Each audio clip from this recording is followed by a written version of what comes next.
Wow.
What a great feeling bunch of people. Thank you for making some time for me. The title of this talk is How to Explain Everything.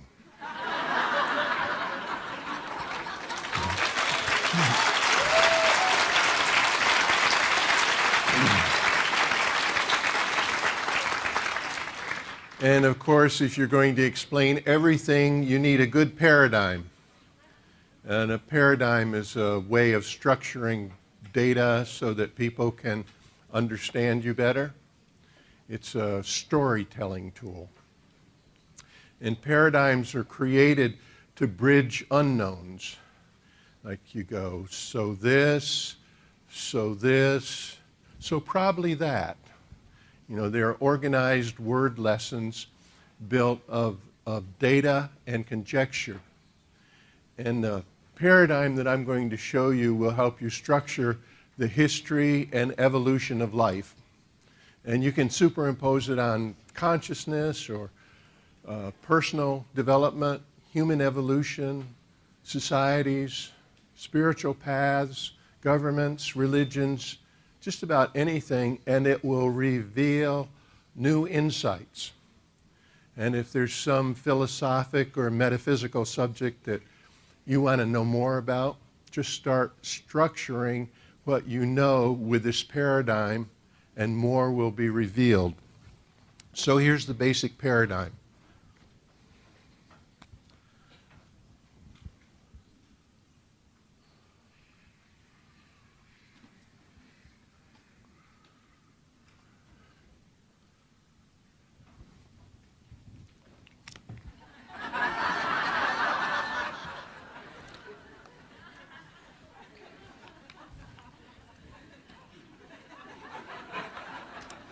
When I look at this, I think, man, this is just too simple. But then the more I play with it, the more excited I become. And I know some of you thinking, there goes Harry again, trying to explain everything. And he draws a line and he starts having epiphanies with it. But this is so much more than a line. It's an interaction between the two foundations of everything. You know, it's heaven and earth. It's alpha. It's omega. It's God and creation. You know. So yesterday I showed it to Avra. Hey, come here. Come here. Look at this.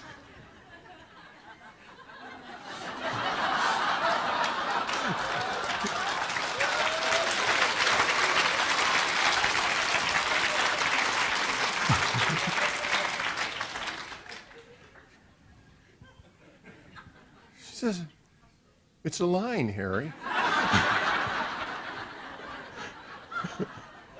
I go, yeah, but it's a line that's got everything on it. And she has one of those phones that you wear over your ear, and I can't tell whether she's talking to me or somebody on the phone.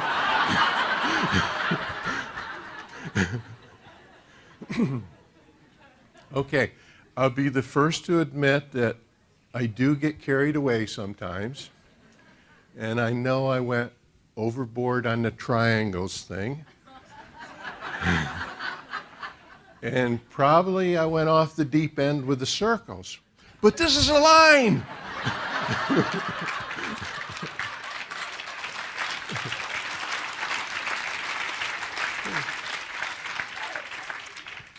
This is what I have been working up to. And how much trouble can you get into with a line? At the bottom, you have physical universe.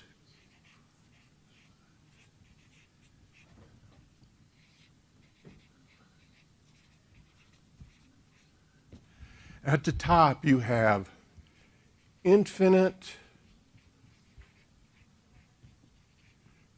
being.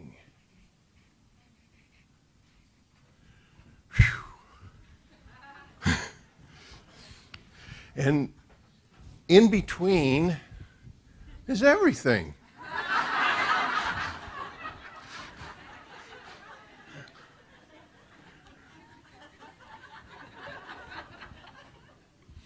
Okay, so, all right, stick with me. Let's put the evolution of consciousness on the line.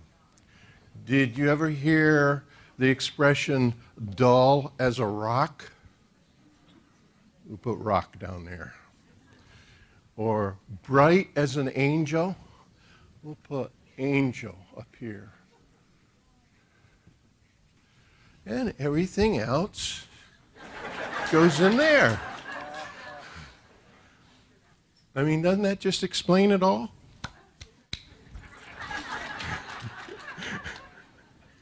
Okay, some more details.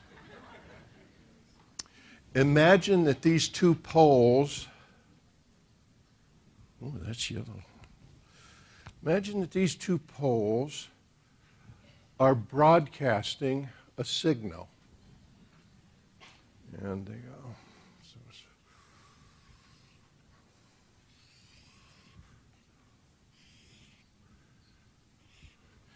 That's the broadcast from the physical universe pole.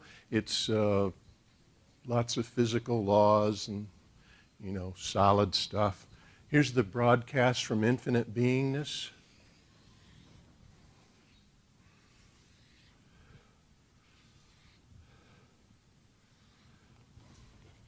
And that's undefined awareness.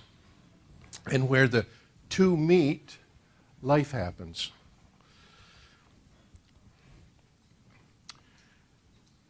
As the physical universe end, you have life focused on physical cells, organs, bodies, and at the upper end, life enjoys infinite, eternal beingness, source.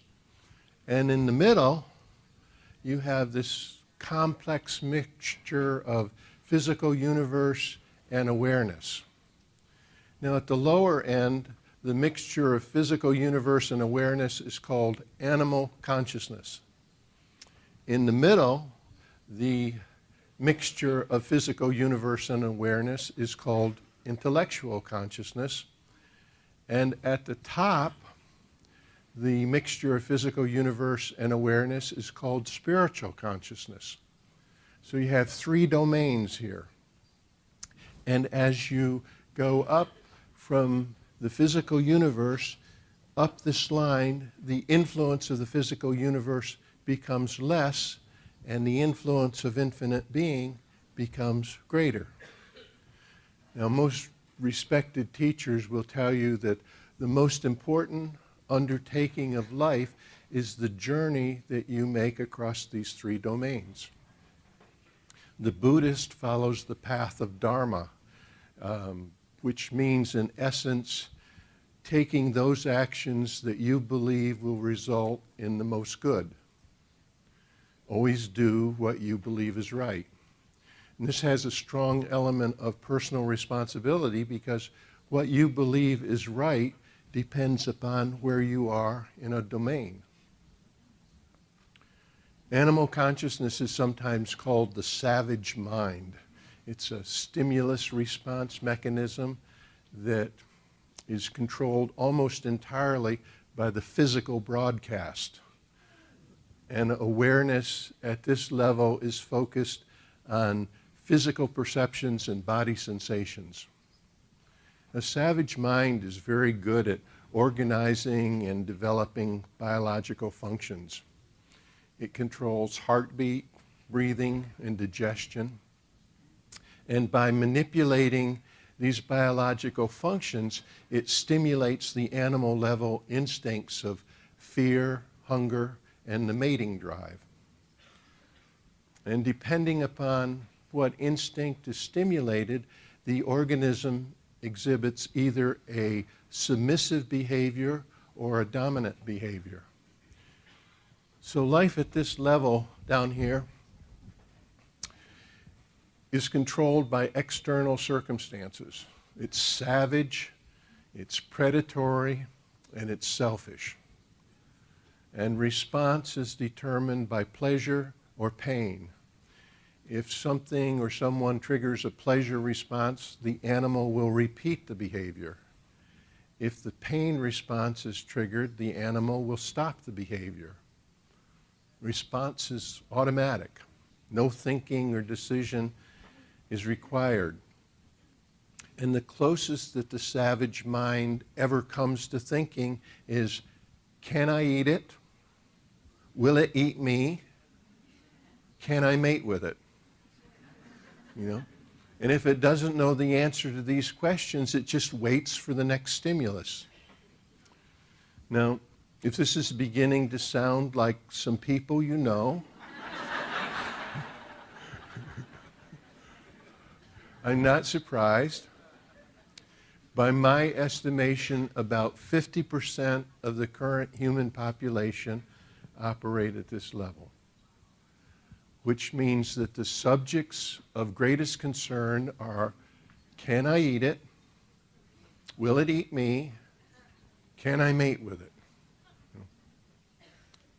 Here's an ideal beer advertisement for animal consciousness. It tastes good, it won't hurt you, and it'll make you look sexy. Well, dough, give me some of that.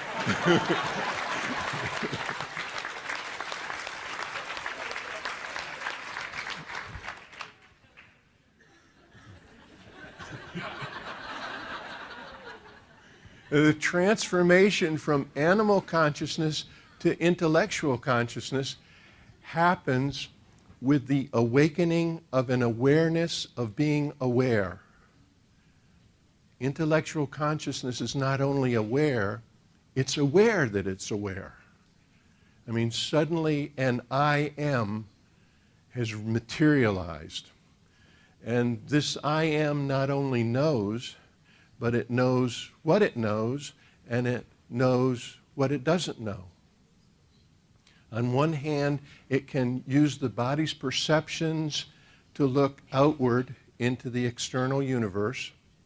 And on the other hand, it can look inward into this new thing called a rational mind, which begins as a copy of the external universe. Now, whatever modification happened right here, that suddenly our DNA gave birth to this I thing and made us more receptive to the broadcasts coming from awareness, is a subject for speculation. Was there some extraterrestrial engineering that took place? Or did a great ape eat a magic mushroom? Or did something in the atmosphere change? The ancient Greeks believed that gods seduced humans, and maybe that's how it started. But whatever it was a miracle moment in time. In the movie 2001: A Space Odyssey, Stanley Kubrick speculated that the transformation from animal consciousness to thinking was triggered by this mysterious monolith, remember? And it It broadcast an eerie melody. It was transforming music. I mean, why not? Music has charms to soothe the savage beast. So I can't overstate how important and unique to our species it was to cross this threshold. It gave humans dominion over all other animals. And when the moment had passed, the concept of me rode in the rational mind. And it rode mostly as a passenger. And humans moved from identifying with a body to identifying with a mind. Now, did you ever buy a car or a computer and discover there was something that the salesman didn't tell you? That's what happened with the rational mind. It contained a hidden element. And underneath the chrome and the equations and all the pretty dreams, the savage mind still lurked there. And beneath the reasoned decisions of the new rational mind, the old stimulus response mind of pain was still running.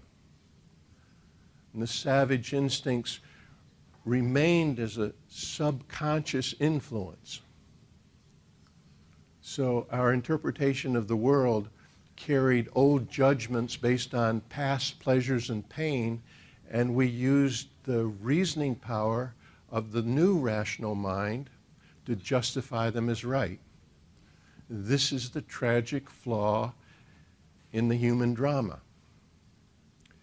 If you operate on instincts and the instincts aren't right, you'll go extinct. Right? Now that got carried over to the idea that if you operate on beliefs and your beliefs aren't right, you'd go extinct. So the computation of the rational mind became, well, if I believe it, it must be right. And that's what we've been running on. But still, the awakening of the rational mind, it was a landmark event. So now come forward through the next 500,000 years, through the discovery of fire, the spear, the bow and arrow, the domestication of animals, smelting of metals, gunpowder, creation of alphabets, great works of art, up to the dawn of psychiatrists and psychotherapists. Now, the major contribution of psychiatrists and psychotherapists was the recognition that there might be something wrong with the rational mind. Duh, you think? I mean, what was your first clue? Could it have anything to do with our history of wars and atrocities that we commit against each other? I mean, 500,000 years is a long time before you discover that there's a bug in the program. And way too many of us have been running on the indoctrinated beliefs, which of course, if we believe them, must be right, which are nothing more than the leftover artifacts of animal consciousness. I mean, we've used our brilliant technology to destroy each other and sabotage our future. And of course, with good and reasonable justification. We've been justifying and indoctrinating each other with beliefs for a really long time without coming together. And the problem is our savage minds keep pulling us back. I mean, this is the broadcast that's coming from the savage mind. And trust is not an element of animal consciousness. Keeping agreements is not an element of animal consciousness. And we've been tuning in to the wrong broadcast. You could call this give me radio.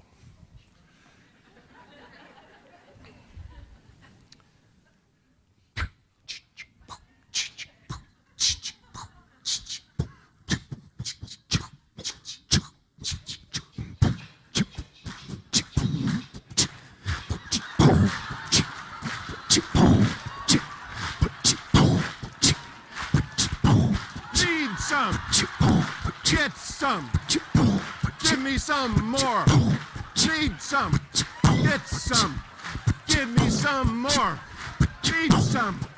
Get some. Give me some more. Need some. Get some. Give me some more. Give me yours. Give me yours.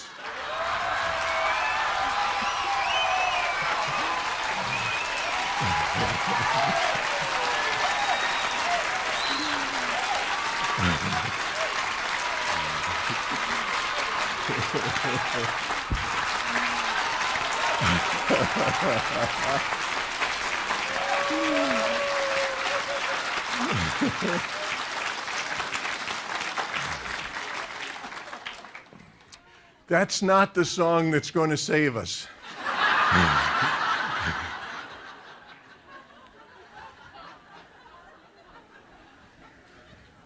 The world's problems do not start with scarcity or greed. They start with this savage influence on human consciousness. And the thing we have to solve is how to make care and compassion more valuable than self-importance and impermanent things. And the ultimate solution is broadly awakening the enlightened mind of spiritual consciousness. We need another miracle moment in which everyone realizes that we're in this all together, and that the earth is the only spaceship that we get. And Star's Edge has laid the foundation. Future generations need to direct their greatest efforts toward coming together. I mean, the world needs less superpowers and more friendly tribes. And the me that showed up with intellectual consciousness needs to change from being an indoctrinated passenger in the rational mind to being a responsible owner and driver of the rational mind. And you will play a major role in that transformation. You're part of the construction crew for the next miracle. You deliver Avatar properly, and your students will realize that they are more than minds, and they'll move beyond the influence of indoctrination.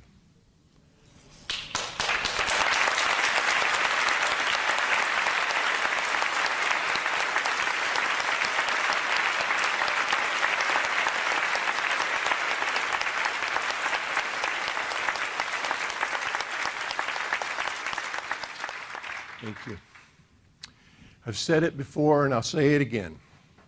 The product of Avatar is a source being, and that is the gateway to a spiritual consciousness and the awakening of an enlightened mind. I mean, the route up is not always easy. What with the forgetting of our most important lessons between every lifetime. But the road ahead is now wide open, and it leads to an enlightened planetary civilization. And you are making very good progress. So are you ready to go out in the world and make more source beings?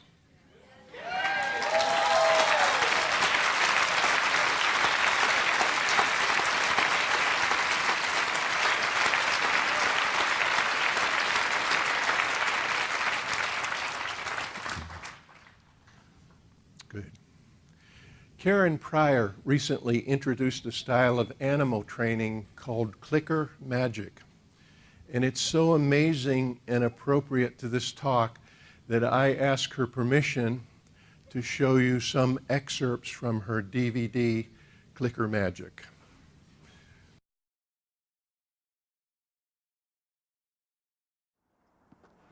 Clicker magic. Well, it's not magic, it's science. But sometimes it can be pretty amazing.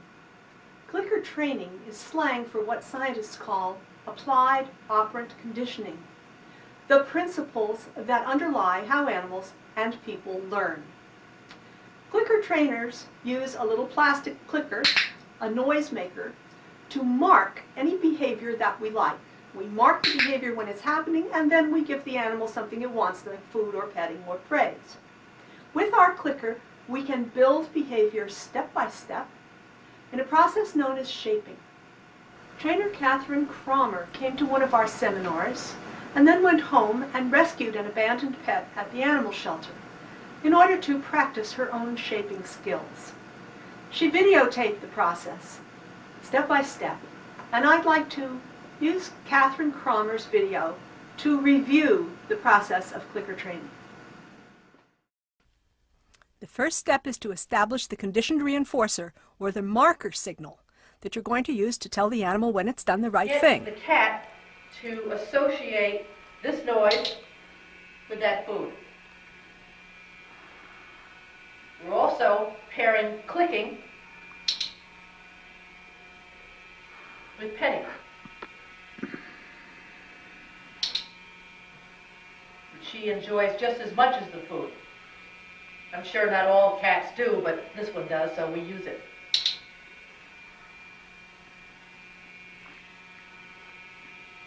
It's important in the beginning to use things the animal really likes, especially good food, for example.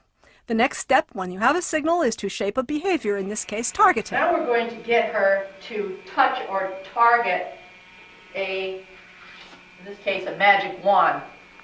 You don't need a magic wand to train a cat, but this one seems to enjoy it. Now, in the first few lessons, the animal's going to be a little inattentive. That was true of some of the puppies that we started with, and Gusto. That will improve with time. First, we show it to her. She touches it. She hears the click, which by now means that she's going to be eating or being petted. Now, she's fairly consistent on touching it, so we're going to add a cue to it, a command to do it. Touch it.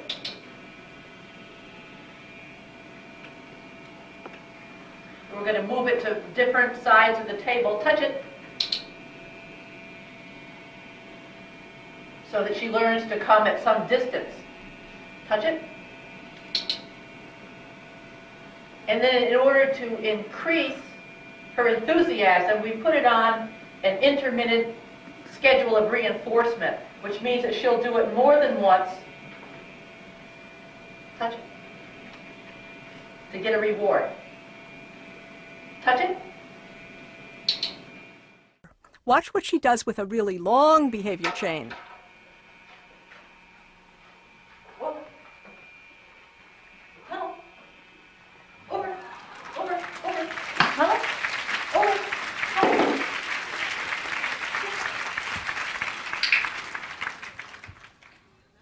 That was really interesting, wasn't it?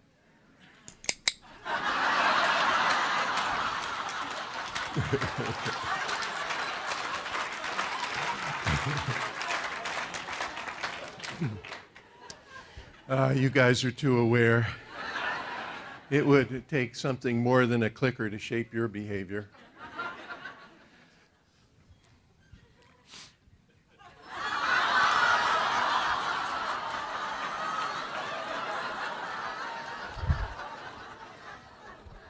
Would you smile for me?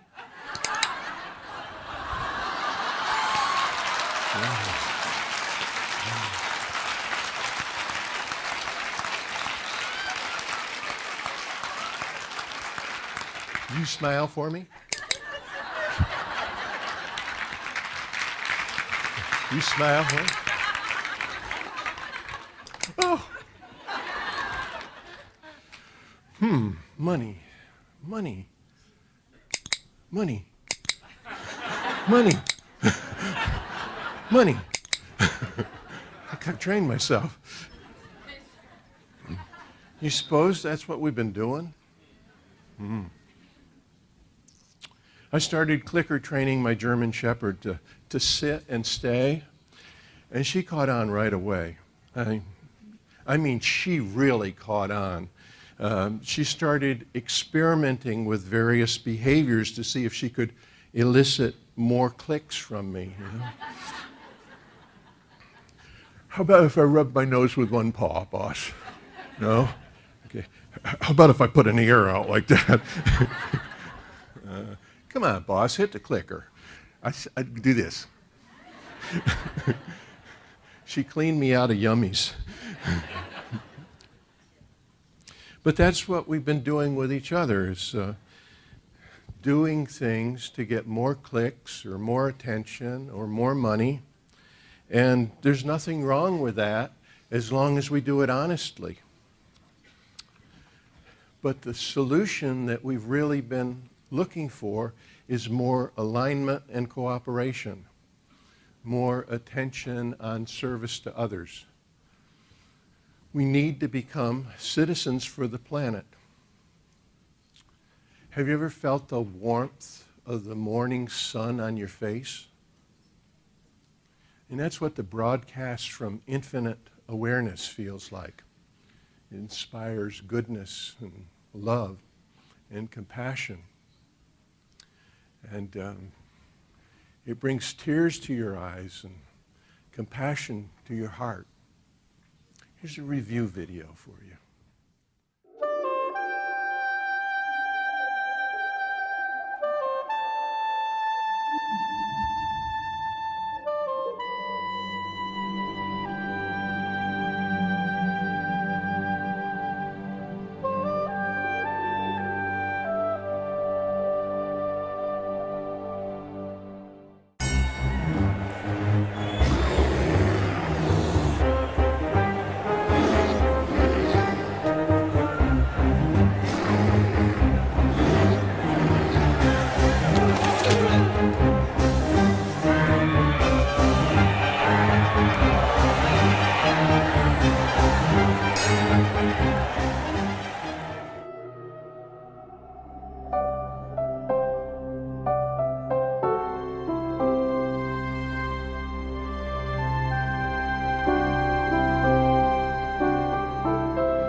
Power up, power up, power up. There are wonderful possibilities ahead. Hoorah! Thank you.